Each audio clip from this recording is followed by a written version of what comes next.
आप लोग सियासी हथियार के तौर पर विपक्षी सांसदों को सिर्फ सस्पेंड करा रहे हैं विपक्ष की आवाज को दबाने के लिए। जो जो अग्रेसिव होता है आपके खिलाफ सस्पेंशन हो जाता है कोई ना कोई। जिन भी सांसदों पर कार्रवाई हुई है, यदि उनके किसी पहले कार्य कृत्य अथवा पहली गलती कह लें, पहले कृत्य को तो गलती कहा जा सकता है, तो बात मान लेते हैं। संजय सिंह जी बताया गया 56 बार वेल में आए, चलिए कोई बात नहीं। पिछले बार के सत्र में याद करिए, संजय सिंह जी वो सांसद हैं जो कुर्सी पे टेबल पे चढ़ गए थे और किताब फेंकी थी। उन सांसदों के समूह में शामिल थे जिन्होंने माइक उखाड़े थे, जिस समय तत्काल वेल में आना गुनाह हो गया सर। इसी वेल में आके तो लोगों ने नोट ऐसे चलाया। मैंने बोला क्या? हाँ, टेबल पे चढ़ गए। टेबल पे चढ़ के नृत्य करना अपर हाउस में कभी नहीं हुआ, प्रदेश विधानसभाओं में दिखा, संसद में कभी नहीं दिखा। माइक उखाड़ दिए गए और चेयरमैन के ऊपर किताब फेंकी गई। उस समय हरिवंश जी ने बाकायदा लिखा कि हिंसक हमला हुआ अध्यक्ष पे। अब बताइए, उसके बाद कंसिस्टेंट ये होते रहना। कई बार चेयरमैन ने, यानी वर्तमान उपराष्ट्रपति महोदय ने कहा आई नेम यू कई बार कहा, परंतु ऐसा प्रतीत होता है कि वो योजनाबद्ध तरीके से सदन को निरंतर डिस्टर्ब करने का यदि प्रयास कर रहे थे, इसलिए ऐसा हुआ। अब आइए अधीर रंजन चौधरी जी के ऊपर बात। नहीं, एक बार राघव चड्ढा वो ये समझा रहे थे, एक सेकंड, कि सिग्नेचर तो है नहीं। जो पहले बात कह दी गई कि आप लोगों के फर्जी हस्ताक्षर नहीं है। दूसरी बात वो कह रहे कि आप लोगों का नाम सिर्फ डाला था। वो समझा रहे थे कि जैसे बर्थडे पार्टी में किसी को आप बुलाते हैं तो आप किसी को भी आमंत्रण भेज सकते हैं, उसमें सहमति की क्या जरूरत है? देखिए, उनका लॉजिक बुलाने के लिए सहमति की जरूरत नहीं है, पर बर्थडे के कार्ड में उत्तरापेक्षी में आप नाम डाल देंगे तो सहमति की जरूरत है। अब मैं उसका उदाहरण देना चाहता हूं, जिन्होंने कहा रिटर्न में नहीं किया। जैसे ध्वनि मत से विश्वास पारित होता, कोई भी प्रस्ताव आपने पक्ष या विपक्ष में मतदान किया, तो एक होता है कि आपने रिटर्न में किया या बटन दबा के किया, उसमें तो आपका वोट काउंटेड है, क्लियर कट के आपने इसको दिया है। परंतु यदि ध्वनि मत में कोई कहते नहीं ये 10 वोट हमारे हैं, फिर कहा नहीं मैंने तो ऐसा लिखित में तो कुछ नहीं दिया। हम तो एक सिंपल सी बात करें, संसद छोड़ दीजिए, यदि आपका नाम कोई आपकी बगैर सहमति के किसी भी कार्रवाई के लिए किसी भी कार्यालय में दे दे तो आपत्ति का विषय बनता है कि नहीं? तो संसद में तो और ध्यान रखना चाहिए। अगर वो इतने ही समझदार थे तो ये कहते अपने सदस्यों का नाम देंगे, हम विपक्ष के लोगों का नाम मतलब सत्ता पक्ष के लोगों का नाम प्रस्तावित करना चाहते तो भी बचाव हो जाता। पर ये तो सीधे सीधे विशेषाधिकार हनन का मामला है। आपने बताया नहीं, किसी से कोई चर्चा नहीं की, कोई कंसेंट नहीं लिया और सीधे जाके आपने नाम दे दिया। और अब आप कह रहे हैं साहब जरूरत नहीं है। जरूरत नहीं, कंसेंट की जरूरत तो है, या तो वो कहें कंसेंट की जरूरत नहीं है, रिटर्न में सिग्नेचर नहीं। अधीर बाबू के साथ क्यों किया? अधीर बाबू के साथ लोकसभा में तो सबको हम देखते हैं वेल में ही आते रहते थे। अपना इतिहास मत भूलिए, आप लोग का भी टाइम वहीं बीतता है। बात वेल की नहीं है। अधीर बाबू को अभी की बात समझ लीजिए, वैसे ही कांग्रेस ने बोलने का मौका नहीं दिया था। तो कुछ सोच समझ के किया हुआ। क्यों नहीं दिया मैं याद दिलाना चाहता हूं। धारा 370 के ऊपर जब बहस हो रही थी, लोग कहो जाइए वो फुटेज देखिए। जब अधीर बाबू ने ये बोलना शुरू कर दिया, ये तो भारत सरकार कर ही नहीं सकती थी, ये तो यूनाइटेड नेशंस का मामला है। आप देखिएगा सोनिया गांधी जी यूं उनको देख रही है, मतलब लगभग घूरती हुई आंखों से कि क्या बोलते चले जा रहे हैं। और उसके बाद याद करिए, आनंद शर्मा जी जो राज्यसभा में उपनेता थे, उन्होंने प्रेस में बयान देके कहा कि अधीर रंजन चौधरी जी का जो बयान है वह पार्टी का स्टैंड नहीं है। क्यों किया गया? पहले समझा तो दीजिए क्यों किया? उनकी बात पर, व्यवहार पर किस चीज पर निलंबित किया गया? अगर आदमी कंसिस्टेंट गलती करता। आप दूसरा उदाहरण देखिए, उन्होंने कहा कि राष्ट्रपति को राष्ट्रपत्नी बोल दिया और फिर कहते हैं कि साहब हम गैर हिंदी भाषी हैं। भारत का कोई भी भाषा भाषी हो, पति और पत्नी शब्द का मीनिंग नहीं पता, इसको हम नादानी नहीं शैतानी कहेंगे। अभी क्यों अगर लगातार फिर आप प्रधानमंत्री के, तो मैंने सिर्फ 3 उदाहरण क्या दिए। भारत की संसद के बारे में आपत्तिजनक बयान, भारत के राष्ट्रपति के बारे में आपत्तिजनक बयान, भारत के प्रधानमंत्री के बारे में आपत्तिजनक बयान, तो कुछ और थोड़ी किया है। सिर्फ वो विषय विशेषाधिकार समिति को दिया है और जब तक विशेषाधिकार समिति उस पर निर्णय लेगी तब तक वो नहीं रहेंगे। जैसे आप कहते हैं सब्जेक्ट टू इंक्वायरी पद में नहीं रहना चाहिए, सिंपल सी बात है, इसमें कोई निर्णय थोड़ी हो गया। निर्णय नहीं हुआ है वो कह रहे हैं। देखिए मैं 4-5 एग्जाम्पल लेता हूँ। रजनी पाटिल जी हमारी सांसद रही, एक सत्र में निलंबन हुआ, उसके बाद दूसरे सत्र में भी उनको कंटिन्यू रखा गया। उनको बताया तक नहीं गया कि कौन से कानून और कौन से जुर्म में उनको सेकंड में कंटिन्यू किया गया। अब कह रहे हैं कि सब कंसिस्टेंटली वो ऐसा कर रहे थे, कंसिस्टेंटली उन्होंने ऐसा किया और कंसेंट नहीं लिया। 2 ही शब्द इस्तेमाल किए। मैं पूछ रहा हूं, देश के प्रधानमंत्री जब लाल किले की प्राचीर से झूठ बोलते हैं और कंसिस्टेंटली बोलते हैं तो किसका कंसेंट लेके बोलते हैं? कलावती का नाम झूठे संदर्भ में देश के गृह मंत्री ने किसका कंसेंट लेकर किया?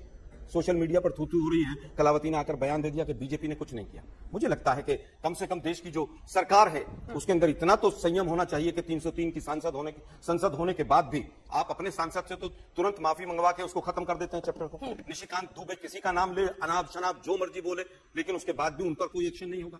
नोटबंदी हुई तो एक्शन हुआ, 3 काले कानून आए तो एक्शन हुआ। आज उन्होंने बहुत अच्छी बात कही कि बात वेल की नहीं है, बात वेल की है ही नहीं। बात तो यह है कि जो सवाल उठाएगा उस पर केस दर्ज कर दिए जाएंगे। राहुल गांधी ने अडानी का सवाल उठाया तो संसद सदस्यता ही बाहर कर दी। किस तरह से की? तमाम झूठे साक्ष्य तथ्य देकर। और सुप्रीम कोर्ट ने क्या टिप्पणी की और सुप्रीम कोर्ट में सरकारी वकील ने क्या प्ली किया? शायद इनको पता होगा कि हाई कोर्ट को बचाव के लिए भी वहां पर बातें हुई हैं कि हाई कोर्ट पर प्रभु रुक जाइए अभी जरा। जब हाई कोर्ट, सुप्रीम कोर्ट, तमाम चीजों को आप कंट्रोल करना चाहेंगे तो आपको इस तरह के ओछे हथियार अपनाने पड़ेंगे। पीएम 300 धारा 370 के ऊपर आपने अभी बात की, लाल किले की प्राचीर से झूठ बोलते हैं। 1 लाख करोड़, 10 लाख करोड़, 15 लाख करोड़, 15 लाख आ जाएंगे, स्मार्ट सिटी बन जाएंगे।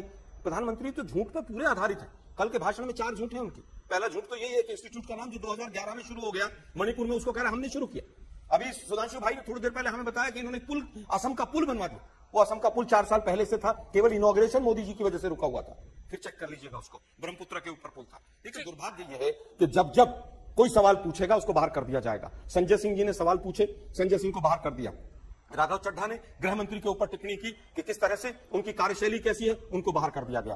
तो ये गुजरात मॉडल है। सहमति के बिना नाम दे दिया, वो ठीक है। देखिए मुझे उसके बारे में डिटेल नहीं पता, सहमति थी कि नहीं थी, वो जवाब राघव चड्ढा या उनकी पार्टी के लोग कहेंगे। लेकिन मैं फिर कहूंगा, नहीं देखिए उनकी पार्टी के लोग कहेंगे। एक और सांसद राज्यसभा के हमारे साथ है, वो इस पर सही बात बता सकती है। प्रियंका जी, जिस तरह से एक के बाद एक, और आम आदमी पार्टी के तो 3 सांसद अभी सस्पेंड है, राघव चड्ढा, संजय सिंह और रिंकू साहब, तीनों सस्पेंड है, और अब अधीर बाबू। क्या वाकई मर्यादा लांघ रहे हैं, गलतियां हो रही हैं जिसकी वजह से सस्पेंशन सही है, या फिर ये हथियार बन गया है? देखिए, जहां तक संजय सिंह जी का मामला है, वो बहुत स्पष्ट था कि वो बेल ऑफ द हाउस गए थे और वो चेयरमैन का ध्यान उस पर करना चाह रहे थे कि मणिपुर पे चर्चा हो। 267 के नोटिस दिए हैं, उसी बात को लेकर उनको इस सेशन के लिए उनको सस्पेंड कर दिया गया था। आज आखिरी दिन पे कहा गया कि नहीं, उनका सस्पेंशन वापस नहीं लेंगे जब तक प्रिविलेज कमेटी नहीं मिलती है। रजनी पाटिल जी को भी ऐसे ही इस सेशन से बर्खास्त किया था, फिर उनको बहाल तब किया है 3 सेशंस होने के बाद। ये कोई टाइम बाउंड मैनर नहीं है। पहले होता था, टाइम फ्रेम होता था, जैसे मैं खुद सस्पेंड हुई थी, हमसे कहा था कि पूरा विंटर सेशन में हम नहीं अटेंड कर सकते हैं। यहाँ पर अब ये सेशन इतना मिसयूज हो रहा है रूल्स का कि आपको जब मन चाहे आप किसी को भी सस्पेंड कर दें, जितने समय के लिए चाहिए आप सस्पेंड कर दें। एथिक्स कमेटी जब मिलेगी मिलेगी, प्रिविलेज कमेटी जब मिलेगी मिलेगी। तो इस तरीके से निलंबित करना। अब रही बात राघव चड्ढा की, ये मेरे हाथ में ये रूल बुक है। रूल बुक क्लियरली बताती है सिलेक्ट कमेटी को लेकर कि सिलेक्ट कमेटी में ना उनको सिग्नेचर की जरूरत है, लेकिन प्रपोज नेम्स ना उसमें सिग्नेचर की जरूरत है, ना कोई लेटर ऑफ कंसेंट की जरूरत है। उन्होंने कुछ नाम डाले, नए सांसद हैं, कुछ नाम डाले, अगर आपत्तिजनक लगा तो वो उन्होंने जो भी प्रोसेस होता है आप उनको बता दीजिए, सीधा उनको सस्पेंड कर दिया गया है। और फिर से यही कोई टाइम बाउंड मैनर का सस्पेंशन नहीं है। आपको कोई सांसद जो आते हैं उनका राज्य उनको चुनकर भेजता है राज्यसभा में, जो लोकसभा में आते हैं अपनी कॉन्स्टिट्यूंसी जीत कर आते हैं। आप सिर्फ हमारा आवाज नहीं बंद कर रहे हैं, आप उस राज्य की आवाज को कम करने की कोशिश कर रहे हैं। यही सबसे बड़ा दुर्भाग्य है और मैं मानती हूँ ये गलत हो रहा है और ये प्रजातंत्र और पार्लियामेंट्री डेमोक्रेसी के खिलाफ है। जवाब दीजिए। देखिए मेरे विचार से प्रियंका जी ने आप एक पूरी कंस्टिट्यूएंसी की आवाज को बंद कर रहे हैं एक सांसद को। प्रियंका जी ने बोला है, मेरे विचार से इनकी बात का संशोधन करता हूं, नियमानुसार गलत बोला है। या सच है कि साइन की जरूरत नहीं है और कंसेंट की जरूरत है। यदि कंसेंट की जरूरत नहीं है तो कल के दिन तो आप इस आधार पर सदस्यता ले लेंगे। उदाहरण के लिए अगर विप जारी होता है कि आपको अमुक बिल के ऊपर सदन में उपस्थित रह के बिल के पक्ष में वोट करना है और विपक्ष कहता है इसको सेलेक्ट कमेटी में भेजना है, और आप सत्ताधारी दल के सांसद का नाम भेज दें कि सेलेक्ट कमेटी में जाना है, और यह मान लिया जाए कि वो सही है, तो विप का उल्लंघन हो गया ना। इसलिए मैं कह रहा हूं कि ये जो बातें हैं बिल्कुल तकनीकी आधार पर प्रिविलेज कमेटी को तय करने दीजिए। और संजय सिंह जी के जो उन्होंने विषय का, संजय सिंह दल में नहीं आए थे, वो सीधे अध्यक्ष की मेज पर यूं जाकर उन्होंने किताब जो थी वो अध्यक्ष की चेयर पे की थी। कोई वीडियो फुटेज जाके दिखा के देख सकता है। रजनी पाटिल जी ने जो किया, उन्होंने सदन की कार्रवाई की वीडियोग्राफी की और वीडियोग्राफी सोशल मीडिया पे जारी की, जो बिल्कुल नियम में लिखा है, जो सरासर कंडक्ट के अगेंस्ट है। प्रिविलेज का मैटर है, सदन की कार्रवाई के अंदर की कोई भी चीज सार्वजनिक रूप से बाहर नहीं डाला जा सकता। वीडियो इसलिए हुआ। अब देखिए, जहां तक ईमानदारी की बात है, हाँ। अभी सुशील कुमार गुप्ता जी, एक सांसद आम आदमी पार्टी के, कल वो टमाटर की माला पहन के आ गए। ये भी कंडक्ट रूल के विरुद्ध है, परंतु सभापति महोदय ने उनसे कहा कि यदि आप अपने कंडक्ट के लिए माफी मांग ले तो विषय आगे नहीं बढ़ेगा। सुशील गुप्ता जी ने माफी मांग ली। डेरेक ओब्रायन जी ने 1-2 बार कहा, मगर आप याद करिए कल सदन में चेयरमैन साहब ने नेता प्रतिपक्ष और नेता सदन दोनों से कहा कि इनका कंडक्ट है, मगर फिर भी सदन तय करे, तो सबने कहा नहीं ठीक है, इनको मौका दे देना चाहिए, नहीं किया। तो सुशील कुमार गुप्ता ने अगर माफी मांग ली तो क्या समस्या है संजय सिंह जी को माफी मांग लेने में, या राघव चड्ढा जी को माफी मांग लेने में, या अधीर रंजन चौधरी जी को माफी मांग लेने में? इसीलिए तो प्रधानमंत्री जी घमंडिया गठबंधन कहते हैं। लेकिन विपक्ष ये कह रहा है ना कि आप लोगों की जो क्षमता, टॉलरेंस लेवल है, वो आप लोगों का बहुत कम है। अपनी बुराई, अपना आपको लेकर अगर क्रिटिसिज्म किया जाए तो आप उसको सह नहीं पा रहे हैं, इसलिए आप एक एक करके सबकी विकेट उखाड़ रहे हैं। अब ये बताइए, मुझे बताइए ना सर, अधीर बाबू को क्यों सस्पेंड किया गया है? कौन सी बात पे सस्पेंड किया गया?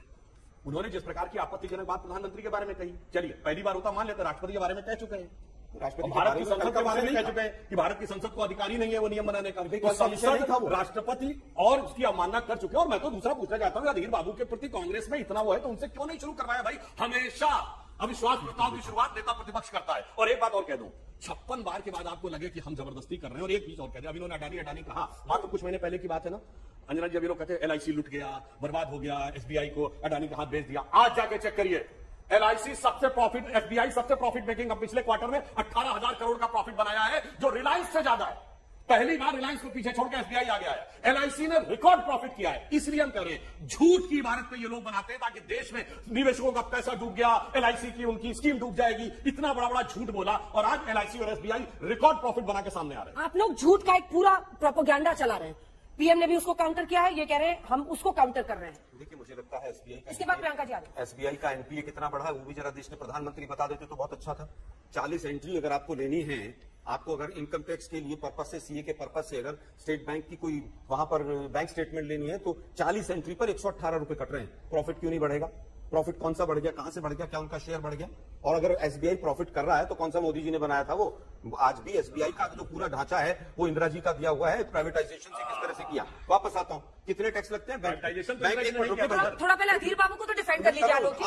अधीर बाबू के लिए 2 लाइन नहीं बोल रहे। इंदिरा गांधी ने नेशनलाइजेशन नहीं किया था। अधीर बाबू पे 2 लाइन तो बोल दीजिए। बैंकों का राष्ट्रीयकरण इंदिरा गांधी जी नहीं किया। प्राइवेटाइजेशन नहीं, नेशनलाइजेशन था। मैं वही उसी पर आना चाह रहा था। ठीक है, इसके बाद आ जाइए। अधीर बाबू पे पहले बोल लीजिए, डिफेंड क्यों नहीं कर रही आपकी पार्टी? देखिए, बिल्कुल डिफेंड कर रहे हैं हम अधीर बाबू के लिए ही। तो आज जिस तरह से वहां पर धरना प्रदर्शन हुआ वो किसके लिए हुआ? अधीर बाबू के लिए नहीं हुआ तो किसके लिए हुआ? आज का विषय अधीर बाबू या एक सांसद नहीं, आज का विषय यह है कि अगर सांसद बोल रहा है तो उसकी आवाज बंद कर दो। एक दलित लीडर अगर कांग्रेस के प्रेसिडेंट है तो उनकी आवाज बंद कर दो। क्या ये सच नहीं है? कितनी बार राहुल गांधी जी की आवाज बदली गई? राहुल गांधी जी के भाषण का किस तरह से ब्लैकआउट किया गया? सारा समय स्पीकर के ऊपर कैमरा लगा रहा। मुझे समझ, आज पूरा देश समझ रहा है कि किस तरह से आप अहंकार में इस सरकार को चला रहे हैं। जिस तरह से वायनाड के बारे में भी सुप्रीम कोर्ट ने लताड़ लगाई कि कहा कि ये वायनाड की जो वोटर्स है, जो जनता है वहां की, उनका कहीं ना कहीं रिप्रेजेंटेशन को आपने खाया है। और उसके ऊपर भी आप कह रहे हैं कि नहीं साहब, हम तो जो कर रहे हैं ठीक कर रहे हैं। कमेटी खेलना शुरू कर दिया अब आपने। यही गुजरात मॉडल था, कमेटी बनाते रहिए, कमेटी रिपोर्ट देगी, फिर एक रिपोर्ट और आएगी, फिर दूसरी रिपोर्ट आएगी। यूपी में 100 से ज्यादा SIT बनी है, एक का जवाब नहीं आया। हाथरस की SIT का क्या जवाब आया, जरा उत्तर देके जाइएगा। किताब की बात जहां तक है, किताब फेंकी गई किस चीज के लिए फेंकी गई थी? कि 3 कृषि कानून जो थे, काले कानून, उस पर सरकार एक अडानी को बचाने के लिए कहीं सुनने को तैयार नहीं थी। किताब फेंकी गई, कहीं ना कहीं विरोध हुआ। आप तरीके पर सवाल उठा सकते हैं, लेकिन 3 काले कानून आप लोगों ने वापस किए। आप लोग तो ऐसे हालत है कि एक कोई पत्रकार नमक से रोटी खा रहे हैं बच्चे मिड डे मील स्कीम में, वो बेचारा जेल में चला जाता है, उसकी मृत्यु हो जाती है बाद में। जिस तरह से आप लोगों ने तमाम लोगों को जेलों में पहुंचाया,